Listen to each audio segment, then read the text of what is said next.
We are here. We are live.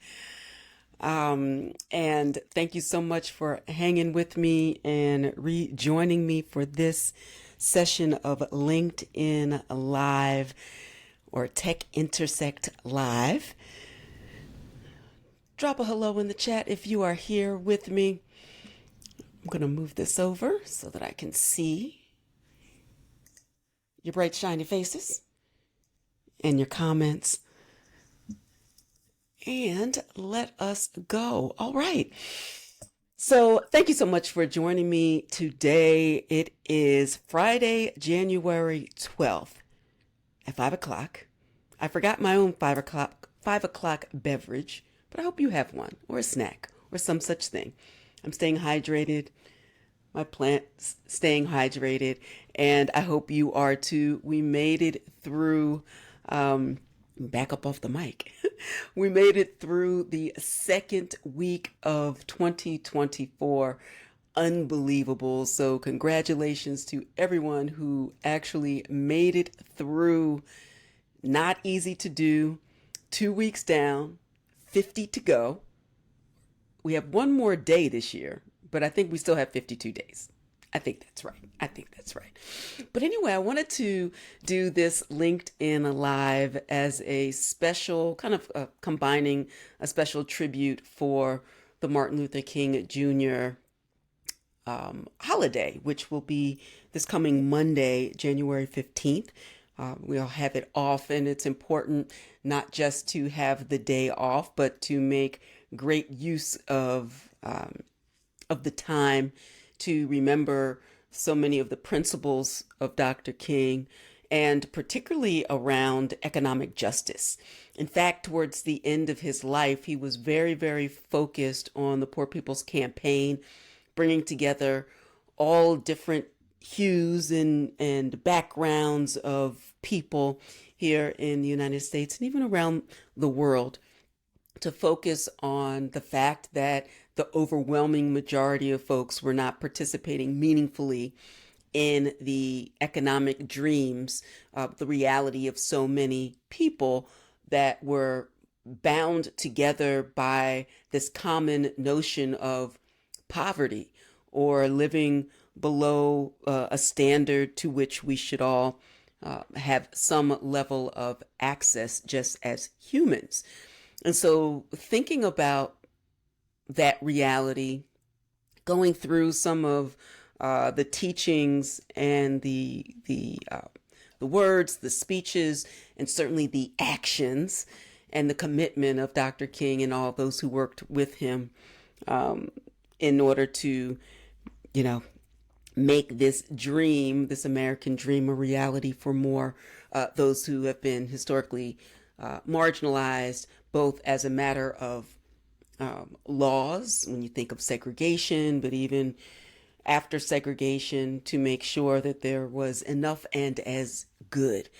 And so, for those who do not know me, I'm Professor Tanya Evans. I welcome you to this special episode of the Tech Intersect Podcast Live. This is the recording of it, and then my amazing producers will take the audio and post it next week. I think we'll actually do 2 episodes next week. I haven't told my podcast producer. She's finding out as she listens to this. Sorry about that. But I definitely wanted to have a special episode come out on Martin Luther King Jr.'s holiday, in addition to our regularly scheduled Friday episodes. You get this podcast, the Tech Intersect Podcast, wherever you enjoy your podcasts. You can also go to techintersect.buzzsprout.com, and you can also find my YouTube channel, the Advantage Evans channel. I'll drop that in the chat, and then feel free to surf on over and definitely subscribe and connect with me so that you can be sure that you never miss an episode. All right, so let's jump in again. As I said, we're delving into a theme that resonated deeply in terms of the vision of economic justice, looking at economic justice through a crypto economy lens. And this really comes up because this week is a momentous historical moment in the history and life journey of Bitcoin and the rest of the crypto economy and decentralized finance. For the first time in the United States on November, we'll talk about all that led up the 10-year fight and all that led up this week in particular, the planes, the trains, the automobiles, for the final SEC approval of a Bitcoin exchange traded fund. Now, there were a couple of funds out there that traded on Bitcoin futures, anticipating the future price, but not on the underlying asset itself, that being Bitcoin. And so that's why this is such an important moment in time for the crypto economy to now have a regulated security that trades based closely with the price of Bitcoin that the everyday investor can have access to when he, she, or they doesn't want to own necessarily, go out and have to figure out, do I need a wallet? Where do I buy Bitcoin? How do I custody it? Do I leave it on the exchange? Do I buy my own wallet? Most people at this, when they begin their journey, they don't necessarily want to embark down the road of what true self-sovereign wealth looks like and managing one's money separate and apart from a bank, for example. And so now there are these investor opportunities to have some exposure, I should say. You get an IOU from your trading desk, but you get this IOU that says you hold shares in this particular fund and therefore have exposure to Bitcoin without some of the riskier sides of perhaps user error or technological errors that would separate you from your coins and tokens. And so, it's really revolutionary, this idea of allowing this nascent asset class to actually be offered by investment advisors. And so I wanted to explain a bit about where we are, what an ETF is, some of the lead up to the actual approvals and where we go from here. So as I said, Dr. King's advocacy for economic empowerment wasn't just about financial wealth. That was certainly important, but it was more than that. It was about dismantling systemic barriers, about creating equitable platforms, transparency, access, where every individual can thrive despite who they are, where they live, etc. One of the quotes that I pulled in anticipation of this discussion is a quote: "The curse of poverty has no justification in our age." And that was even in the 60s. So it's even more powerful and prescient now. Those words absolutely should remind us of the persistent financial inequalities that plague our society, I believe, unnecessarily.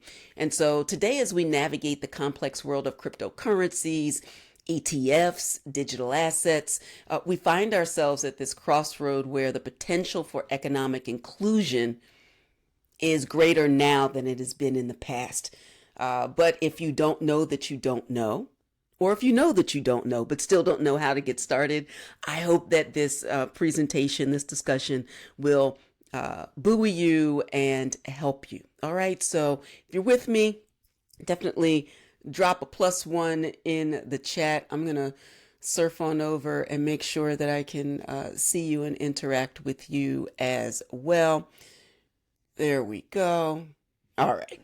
So as we continue to go forward, let's just keep in mind Dr. King's vision and version of a society where economic empowerment is really accessible to all and not just investment portfolios and access to private equity, when I think of Silicon Valley, it's always something that's out there, over there, something that most people don't have access to. And I find that of serious concern, to be sure. And what we can do with the current financial technology to explore opportunities to make sure that people have equal access to education, to a continuing crypto education for sure. Because the idea really is this equitable financial landscape. So, one, let's talk about an exchange traded fund, what that is, and how you can actually have access to one, kind of what the steps are. And I'm surfing around now to pull some of the information. I want to drop it in the chat if you're here with me on LinkedIn, because I have published a couple of articles on LinkedIn. I have a newsletter, the Digital Money Demystified newsletter on LinkedIn, that I want to make sure everyone has access to, so that you can keep abreast of some of the information that I share kind of in the long form. A lot of what I'll be talking about today, I touched on it in some of my posts about what is going on with ETFs, what is going on in terms of having access, when Bitcoin ETFs began trading on Thursday after the approvals at the end of trading on Wednesday. Where do people begin in terms of actually having access? And so when you think about an exchange traded fund, there are actually several ETFs that will give you exposure maybe to an entire sector, maybe to transportation, or in this case, into Bitcoin, or maybe for gold. GLD is an exchange traded fund where you don't have to have gold bars in your house. You can actually own a part of this ETF fund, own shares in an ETF fund, and then have some exposure to gold, to Bitcoin, to other sectors, to and indices of trading, for example, various markets. So there's a lot that you can have access to, but that is assuming that you can actually get exposure to it, and you actually can, both in a for a retirement account, for your investment accounts. And so I want you to have this option, this opportunity on your radar. If you're already deeply embedded in, or embedded is probably the wrong word, but if you are already buying and holding Bitcoin on your own, I don't necessarily see a reason to go beyond that to actually pay fees on the privilege of having exposure to Bitcoin. But it could be a part of a portfolio, for example, a small but important part when you think about a more volatile asset class, to be a hedge against other opportunities in investing and in an overall portfolio. And so definitely to keep that in mind, to be sure. Now, let's go back to just what ETFs are, how you might get exposure to them, etc. So first of all, it was kind of the whirlwind of the approval process. It was a whirlwind for the last week, but this has been a long and arduous process for about 10 years since folks started asking for and applying for and believing that there was a really great opportunity to have a spot Bitcoin ETF. The current administration and the SEC, which is an agency that is responsible for the regulation of securities in the United States. Gary Gensler is the chair of a 5-member board of commissioners and is not a fan. It's not that he doesn't know about Bitcoin and crypto. He taught a blockchain class, I believe, at MIT at some point in time. So it's not like we can say, oh, This is somebody who doesn't get it and doesn't know what internet is, for example. There's also another commissioner, Hester Peirce, as well, who is also lovingly referred by us. I don't think she refers to herself this way, but as crypto mom, who really believes in free markets and giving people options and trusted, safe options, and then to let them do their own deciding, as my grandmother used to say. But you have other vocal commissioners who are vehemently opposed to a spot Bitcoin ETF, not just because of Bitcoin, but just being completely against this concept of cryptographically secured assets operating outside of the United States financial system. And other people have their own conspiracy theories. I'll leave it to you to, in this case, do your own research about this to figure out where you fall. But finally, and I think that the SEC is doing this begrudgingly.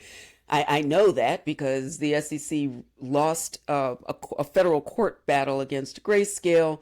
Long story short, the judge pushed back, or the opinion shows, or holds, I should say, that the decision not to approve a spot Bitcoin ETF was basically arbitrary and capricious, which means that there needs to be some identifiable and rational reason, even if reasonable minds differ, as to why the SEC would approve a futures Bitcoin ETF, but not for the underlying asset itself. And so I think begrudgingly, Gary Gensler et al. Went forward to approve. And if I'm not mistaken, each commissioner also issued his or her statement regarding their position. So I commend that to you all to read for sure. But the day before the actual approval, there was this fiasco on Twitter, or X, formerly known as Twitter, which I will now still call Twitter. But it was just a moment that came straight out of a sitcom, a horrible sitcom. And it reminded me, in fact, I posted on LinkedIn, Gary said, yes, or did he? And then I had a picture of Gary Coleman, shout out, or +1 in the chat if you remember who Gary Coleman is, and the whole thing about what you talking about, Willis, which I never thought I'd say when I'm actually also talking about crypto and ETFs, but I digress.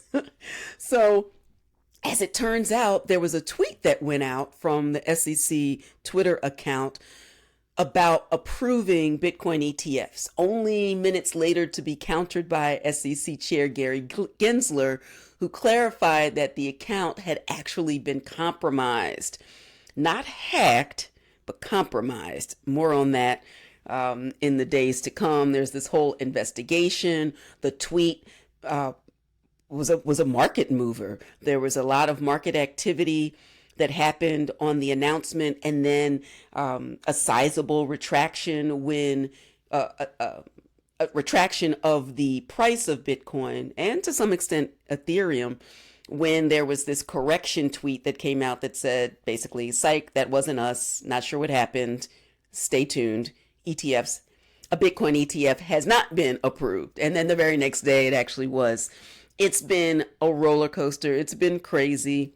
It's ironic that the SEC is supposed to be the watchdog for market manipulation, now under the microscope for the same reasons of potential market manipulation.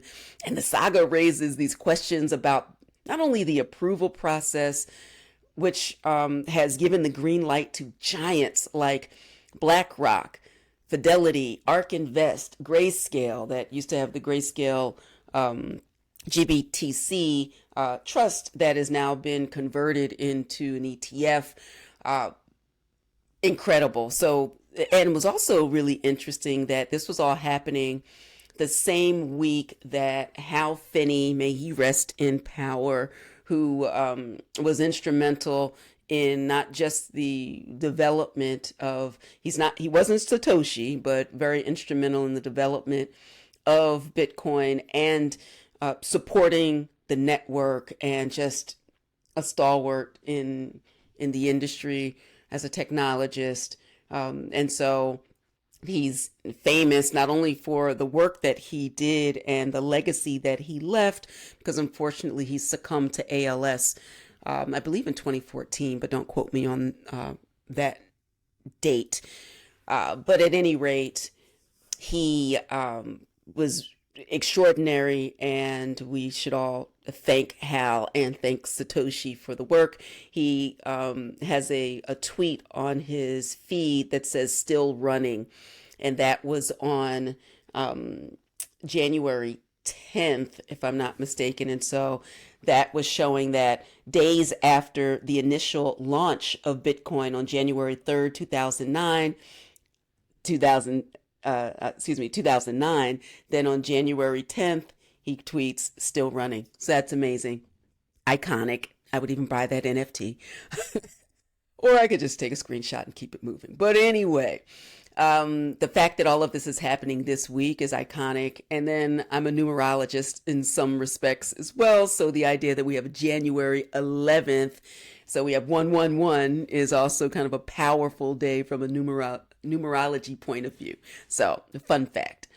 Now let's think about the fact that we're making this huge deal about a spot Bitcoin ETF now.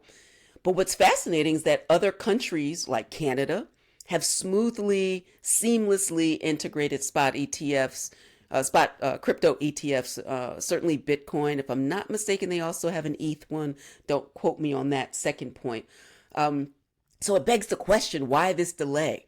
I definitely shared some of my thoughts in a piece or in testimony regarding Choke Point 2.0, where I testified before the House Financial Services Subcommittee on Digital Assets, Financial Technology, and Inclusion in March of 2023. So you can go search on my YouTube channel at Advantage Evans and see the replay of my testimony and footage of the hearing as well. So I have my own theories about why this unbelievable and extraordinary delay and the pushback from Senate Banking and Senator Elizabeth Warren. But the fact is it's here now. And so where do we go from here? And let's pivot. So let's pivot into the heart of the discussion, the idea of economic empowerment and inclusivity in the digital finance era. It always makes me think of the Ariel Investments and Schwab Black Investor Survey from 2022, which for the first time included statistics on the Black crypto investor. And from that survey, it revealed some intriguing data points.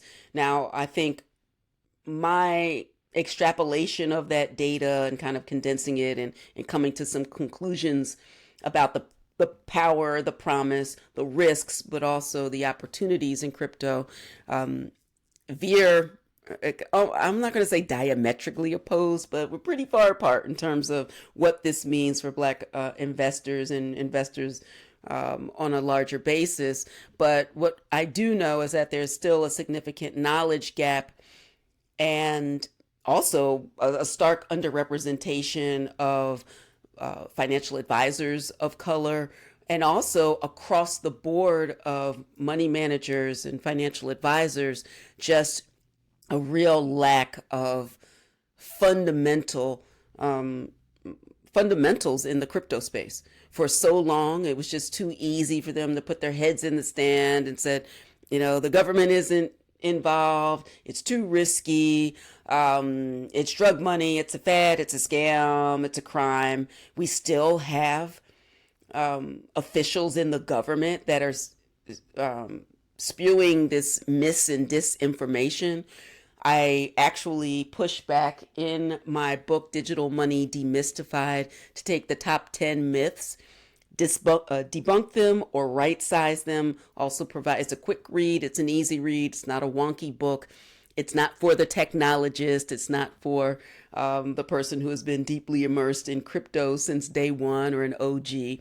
Although even in the OG space, you might have some misinformation Maybe you got lucky, maybe you were early, but that doesn't necessarily mean you know everything there is to know.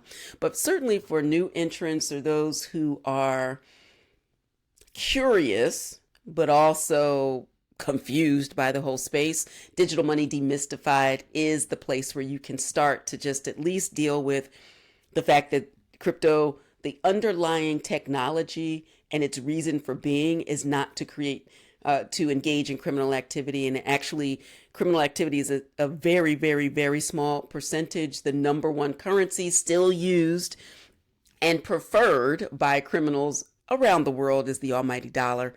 But I don't see anybody burning dollars or throwing them out. I know I'm not, for sure.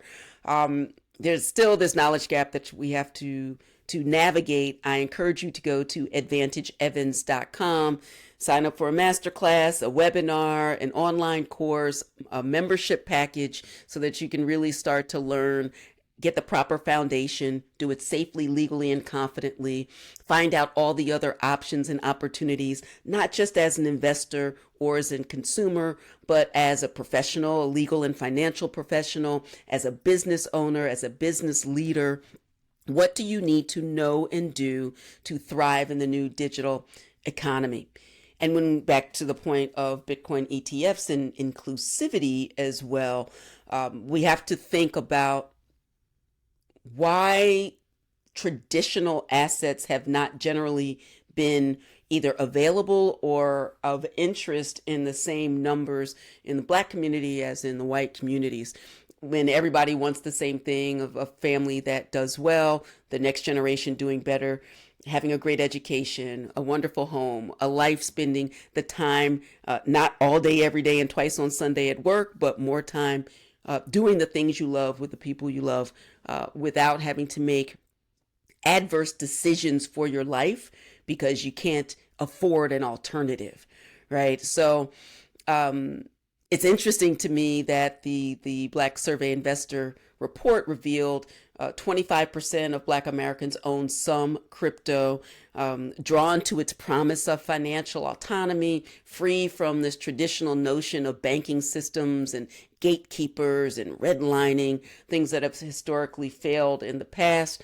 And as we welcome not only this new moment in history for crypto generally, for Bitcoin in particular, with the advent of Bitcoin ETFs, we have to ensure that they just don't become another tool for the affluent, but more of the bridge for the 99%, the economic empowerment, or at least opportunity for all. And so that really means advocating for equitable access, comprehensive education, a reevaluation of the traditional financial models.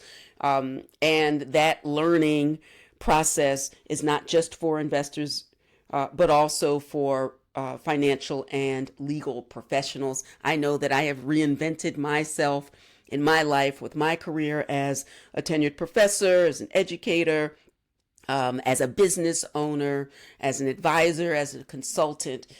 These are all important metrics where you have to just stay curious. You have to continue to learn, lifelong learning, kind of dismantling fear from taking that next right action. When you replace myths with facts, when you replace fiction with facts, and when you can right size your understanding to make things more accessible.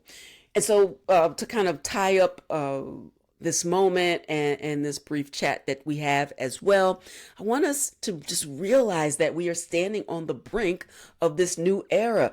Hey, Anthony. Hey, Alec. This is just a really exciting time to take a second look at our own assumptions about finances and about wealth and about participating in a clear, sober, and cogent way to not just focus on high income, but also on wealth building opportunities where you create assets, manage assets, use your money for assets that actually have a return on income over time, and get very, very clear, not for the head fake of crypto is for criminals, crypto is a fad, crypto is a scam. It just is not true. I know some of the headlines have said it. It's a lazy way to approach a topic that people don't understand, also when they're not forced to have to learn.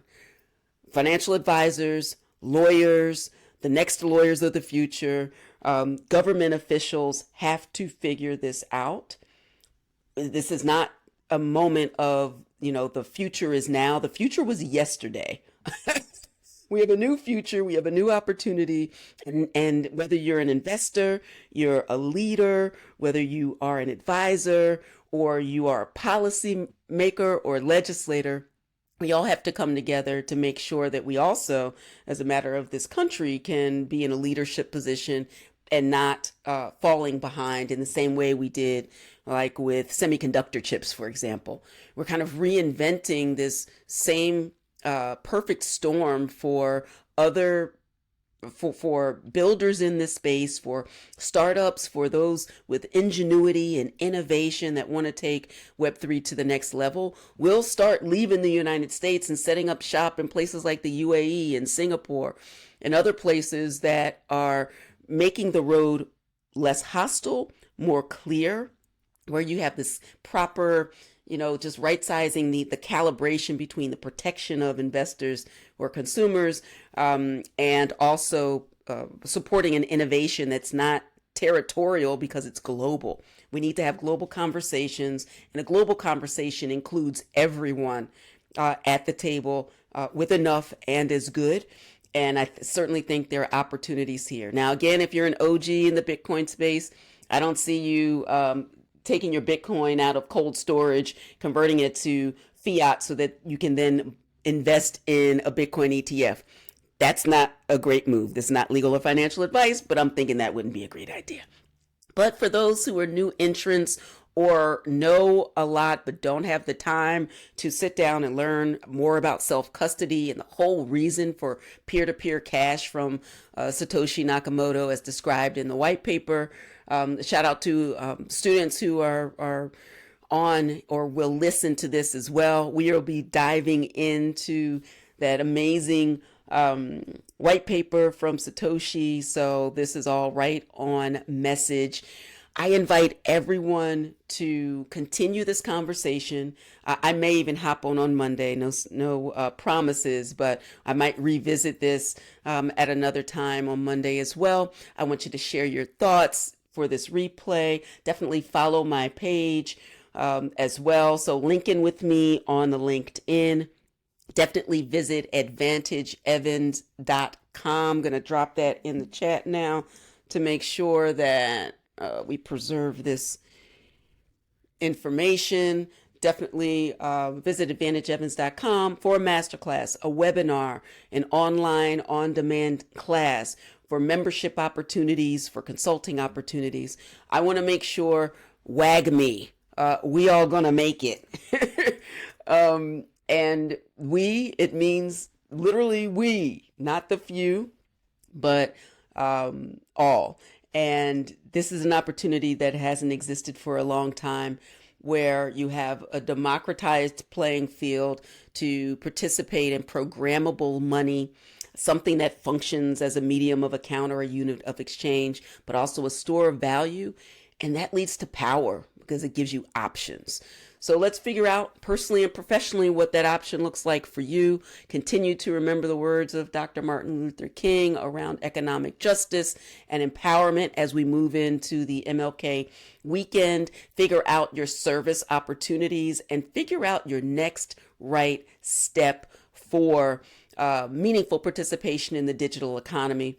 Investment opportunities, business opportunities, professional opportunities to really learn and earn. Super exciting time. I'm so glad that you hopped on with me today. Let's keep the momentum going. Drop a +100 in the chat if you are ready to go and grow, and if you are as nerdy and as excited as I am about what is going on in the space as well. And check the chat as well, because we're going to have a conversation about self-custody. When you think about economic empowerment and justice, it means that you are in control. You're in control of your assets. You're in control of your destiny. You're in control of your future. That is the democratizing principle of peer-to-peer cash that doesn't require someone's permission for you to participate. That's power. So let's really focus on that, and I will connect with you all soon. Thanks for joining me. Thanks for listening to the replay. Please post this on your feeds and share with your networks, and let's keep earning and learning together. All right, until next time, thanks for participating in this edition of the Tech Intersect Live podcast, only here on LinkedIn. I'll see you next time. Be good to yourself and others. Take care. Thank you. Thank you. Take care. I'll see you next time.